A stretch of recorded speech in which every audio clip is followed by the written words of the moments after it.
Marekani imeweka vikwazo vikali kwa jeshi la Rwanda na makamanda wake wanne wakuu, ikiwashutumu kwa kuchochea migogoro katika Jamhuri ya Kidemokrasia ya Kongo.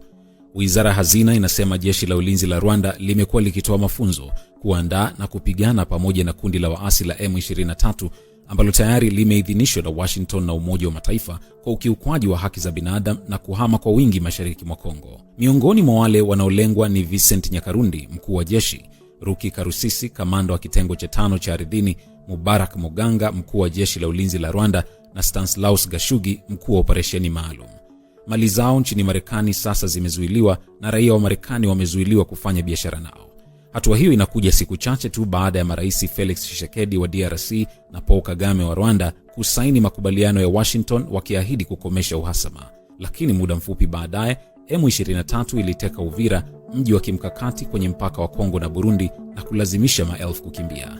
Marekani inasema usaidizi wa Rwanda umeruhusu M23 kuteka eneo, kushambulia vikosi vya Kongo na Umoja wa Mataifa na kupata ufikaji maeneo yenye madini mengi. Maafisa wanaonya kwamba kuendelea kuhusika kuna hatari ya kuingiza kanda nzima ya maziwa makuu vitani. Washington inasisitiza kwamba vikosi hivyo havikusudiwi kuadhibu, bali kulazimisha kuzingatiwa kwa ahadi za amani. Marekani imeweka vikwazo vikali kwa jeshi la Rwanda na makamanda wake wanne wakuu, ikiwashutumu kwa kuchochea migogoro katika Jamhuri ya Kidemokrasia ya Kongo. Wizara ya Hazina inasema jeshi la ulinzi la Rwanda limekuwa likitoa mafunzo, kuandaa na kupigana pamoja na kundi la waasi la M23 ambalo tayari limeidhinishwa na Washington na Umoja wa Mataifa kwa ukiukwaji wa haki za binadamu na kuhama kwa wingi mashariki mwa Kongo. Miongoni mwa wale wanaolengwa ni Vincent Nyakarundi, mkuu wa jeshi; Ruki Karusisi, kamanda wa kitengo cha 5 cha ardhini; Mubarak Muganga, mkuu wa jeshi la ulinzi la Rwanda; na Stanislaus Gashugi, mkuu wa operesheni maalum.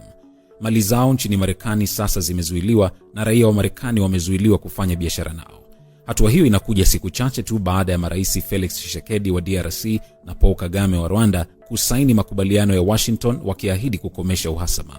Lakini muda mfupi baadaye, M23 iliteka Uvira, mji wa kimkakati kwenye mpaka wa Kongo na Burundi, na kulazimisha maelfu kukimbia. Marekani inasema usaidizi wa Rwanda umeruhusu M23 kuteka eneo, kushambulia vikosi vya Kongo na Umoja wa Mataifa na kupata ufikaji maeneo yenye madini mengi. Maafisa wanaonya kwamba kuendelea kuhusika kuna hatari ya kuingiza kanda nzima ya maziwa makuu vitani. Washington inasisitiza kwamba vikosi hivyo havikusudiwi kuadhibu, bali kulazimisha kuzingatiwa kwa ahadi za amani.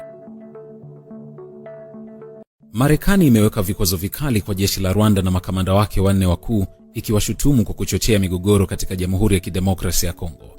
Wizara ya Hazina inasema jeshi la ulinzi la Rwanda limekuwa likitoa mafunzo, kuandaa na kupigana pamoja na kundi la waasi la M23 ambalo tayari limeidhinishwa na Washington na Umoja wa Mataifa kwa ukiukwaji wa haki za binadamu na kuhama kwa wingi mashariki mwa Kongo. Miongoni mwa wale wanaolengwa ni Vincent Nyakarundi, mkuu wa jeshi; Ruki Karusisi, kamanda wa kitengo cha 5 cha ardhini; Mubarak Muganga, mkuu wa jeshi la ulinzi la Rwanda; na Stanislaus Gashugi, mkuu wa operesheni maalum. Mali zao nchini Marekani sasa zimezuiliwa na raia wa Marekani wamezuiliwa kufanya biashara nao. Hatua hiyo inakuja siku chache tu baada ya marais Felix Tshisekedi wa DRC na Paul Kagame wa Rwanda kusaini makubaliano ya Washington wakiahidi kukomesha uhasama. Lakini muda mfupi baadaye, M23 iliteka Uvira, mji wa kimkakati kwenye mpaka wa Kongo na Burundi, na kulazimisha maelfu kukimbia.